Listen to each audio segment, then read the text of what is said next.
ఎప్పుడు వచ్చామని కదనయ్య బుల్లెట్ దిగిందా లేదా? పోకిరి సినిమాలోని ఈ డైలాగ్ లాగే చాలామంది లైఫ్లో చాలా ఫాస్ట్గా దూసుకెళ్తున్నారు. అన్ని వేళలా వేగం పనిచేయదు. కొన్ని సందర్భాల్లో నిదానమే ప్రధానం అనేది కొందరి వాదన. సరే ఏమైతేనే ఒక్కొక్కరు ఒక్కో దారి ఎంచుకుంటారు. ఫర్ ఎగ్జాంపుల్ క్రికెట్లో స్లోగా ఆడి సెంచరీ చేసేవాళ్ళు కొందరైతే, దూకుడుగా ఆడేసి తక్కువ బాల్స్లో సెంచరీ చేసేవాళ్ళు మరికొందరు. అన్నట్టు 52 బాల్స్లో సెంచరీ చేసి ఫాస్టెస్ట్ సెంచరీ రికార్డ్ని ఇండియాలో కోహ్లీ క్రియేట్ చేసిన విషయం తెలిసిందే. ఇక సేమ్ టు సేమ్ సినిమాల్లో కూడా అంతే.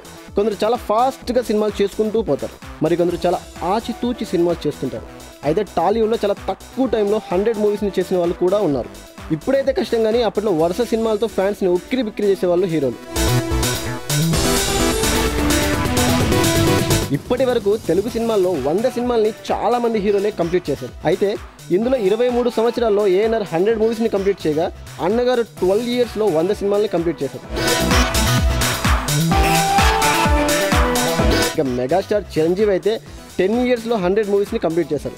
అయితే వీళ్ళందరికన్నా సూపర్ స్టార్ కృష్ణ జస్ట్ 9 ఇయర్స్లో 100 సినిమాల్ని కంప్లీట్ చేసి ఫాస్టెస్ట్ 100 మూవీస్లో యాక్ట్ చేసిన హీరోగా రికార్డ్ని క్రియేట్ చేశారు.